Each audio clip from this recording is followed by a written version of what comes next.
O ESB Rural está de volta e agora você acompanha a média de preços de alguns produtos no quadro Cotações.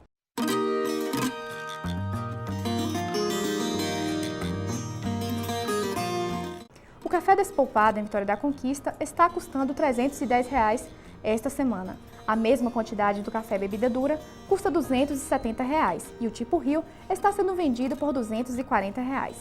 A arroba do boi gordo fecha a semana com média de preço de R$ 92 em Jequié e R$ 95 em Tapetinga. O litro do leite está sendo vendido a 84 centavos em Tapetinga e a R$ 1,10 em Teixeira de Freitas. Agora a fruticultura. A caixa com 15 kg de maracujá está sendo vendida a R$ 32 em Juazeiro. Já a caixa com 23 kg do tomate está custando R$ 15 em Juazeiro e R$ 20 em Jaguacara esta semana. E a caixa contendo 6,5 kg da manga tipo Palmer está custando R$ 2 em Livramento de Nossa Senhora.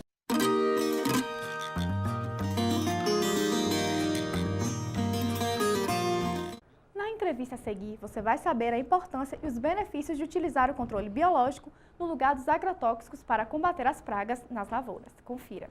Uma alternativa sustentável para o controle das pragas nas lavouras é o controle biológico. Sobre esse assunto, vamos conversar agora com a professora do curso de agronomia da UESB, Maria Aparecida Castellani. Professora, obrigada por participar do nosso programa. Vamos começar explicando o que é o controle biológico. O controle biológico de pragas consiste na utilização de inimigos naturais dessas pragas para reduzir a população dos insetos prejudiciais. Então, esses inimigos naturais podem ser até outros insetos que atuam como predadores, como parasitoides, ou então podem ser micro-organismos, como fungos, bactérias, vírus, que vão causar doenças nos insetos. Como é que é a ação do controle biológico nas lavouras, professora? Bom, naturalmente, na natureza, os insetos ocorrem, os inimigos naturais ocorrem atuando sobre diversos outros grupos de insetos. Mas quando o homem decide implantar uma cultura, ele quebra esse equilíbrio ecológico natural, porque ele tira várias espécies de plantas e introduz uma espécie de planta só, que é a cultura. Só o fato de implantar uma única cultura já causa um desequilíbrio. Aí o que acontece? Algumas espécies de insetos e ácaros passam a se beneficiar, se alimentando dessa planta que agora está disponível em grande quantidade e acabam assumindo o status de pragas, porque causam prejuízos à produção. Então, prejuízos econômicos aos cultivos agrícolas. E os inimigos naturais dessas pragas já estão no ambiente. Só que muitas vezes o agricultor, os técnicos, por falta de conhecimento, utilizam de forma inadequada os agrotóxicos e acabam prejudicando essa fauna benéfica, agravando a situação de desequilíbrio, favorecendo sempre as pragas. Mas na natureza, os inimigos naturais já agem mantendo as populações num certo equilíbrio dinâmico. O que se pode fazer em termos de ações de controle biológico? Uma das formas seria manter e favorecer as populações que já ocorrem no campo. De que modo? Mantendo áreas de abrigo, florestas nativas próximas às áreas cultivadas, que servem de abrigo aos inimigos naturais. Utilizar produtos químicos somente quando necessário e utilizar aqueles que são seletivos aos inimigos naturais. Essas seriam estratégias para manter a população benéfica, da fauna benéfica que já atua no agroecossistema. Agora, existem alguns casos que as pragas são de grande importância agrícola, que aí o que a pesquisa faz com o controle biológico? Coleta esses agentes, leva para o laboratório, multiplica esses agentes, essas vespinhas, por exemplo, em grande quantidade, e depois libera milhares dessas vespinhas para atuarem no controle biológico no campo. Então, esse seria o controle biológico aplicado. Então, é muito comum isso. Na Europa, já existem inúmeras empresas que comercializam agentes de controle biológico. para as diversas culturas. Nos Estados Unidos também, no Brasil nós ainda temos poucas empresas, mas já temos pelo menos umas 4 empresas que comercializam agentes de controle biológico, por exemplo, vespinhas, ácaros predadores, para as culturas de tomate, algodão, morango, eucalipto. Então, é uma área que vem crescendo no Brasil, mas que ainda faltam muitos estudos. Os agrotóxicos, o uso deles nas lavouras é um assunto bastante questionado atualmente, né, professora? Quais são as principais diferenças do controle biológico para esses produtos químicos? Então, veja, o controle químico é feito com o uso de inseticidas que têm um princípio ativo que vai causar a morte dos insetos pragas. Já o controle biológico, você vai liberar inimigos naturais, ou seja, organismos vivos, para que esses façam a redução populacional da praga. Então, são extremamente diferentes. Agora, eles podem ser complementares, porque para muitas culturas e muitas pragas não existe a tecnologia pronta para o uso do controle biológico.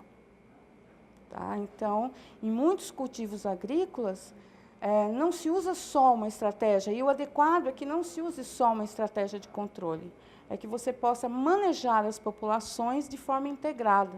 E aí vem a filosofia do manejo integrado de pragas, que tenta associar de forma racional os vários métodos de controle, o químico, o biológico, variedades resistentes, métodos culturais, mecânicos, de forma sempre a desfavorecer as pragas e favorecer a fauna benéfica. Essa alternativa ela pode ser utilizada tanto pelo pequeno quanto para o grande produtor? Exatamente. Só que, para isso, depende muito do conhecimento do agricultor, começando por saber reconhecer o que é uma praga e o que é um inimigo natural da praga. Porque muitas vezes ocorrem pulverizações de produtos químicos desnecessariamente. Então, o primeiro passo é saber reconhecer quais são as principais pragas do seu cultivo e quais são os inimigos naturais dessas pragas. Isso é um primeiro passo. O segundo é que, geralmente, o engenheiro agrônomo responsável por aquela propriedade agrícola, ele tenha conhecimento sobre como utilizar, como monitorar essas populações de praga, saber exatamente quando há necessidade de entrar com um método de controle e qual método utilizar. Se for necessário utilizar o controle químico, que ele leve em conta a seletividade dos produtos aos inimigos naturais, ou seja, produtos que vão causar a morte da praga, mas vão ter um efeito menor sobre os inimigos naturais. Então, são questões que o engenheiro agrônomo, o engenheiro florestal, ele tem que ter muita consciência e muito conhecimento para atuar dessa forma sustentável. E aqui na nossa região já está sendo utilizada essa alternativa, professora? Sim, eu acho que na nossa região, em algumas culturas, essa mentalidade, né, do uso sustentável, né, do desenvolvimento sustentável da agricultura, ela já vem se consolidando e algumas empresas produtoras já importam, já compram alguns inimigos naturais de São Paulo, de empresas de São Paulo, para liberação em cultivos, por exemplo, de tomate. Em outros casos, já é um avanço grande no sentido de reduzir o uso de agrotóxicos. A simples redução do uso de agrotóxicos já é um primeiro passo para uma mudança de condução de sistema de produção agrícola. E para cada tipo de lavoura é um predador específico, né?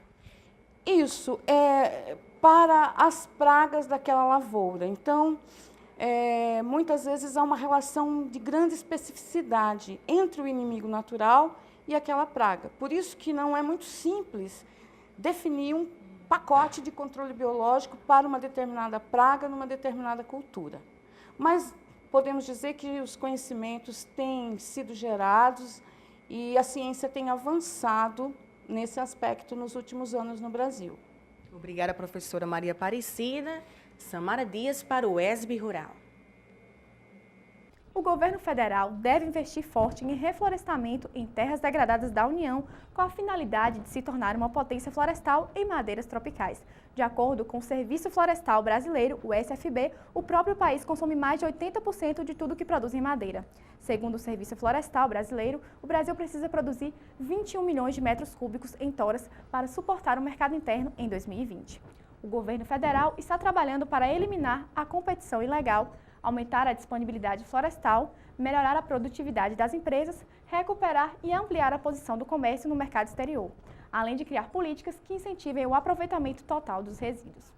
No momento, o Brasil tem pouco mais de 8 milhões de hectares com florestas plantadas, o correspondente a 1%, em contrapartida aos 60% de florestas naturais. O governo federal deve plantar mais 8 milhões de hectares com o objetivo de reduzir o desmatamento e diversificar o mercado madeireiro. O ESB Rural vai a mais um intervalo e volta em instantes. Até já!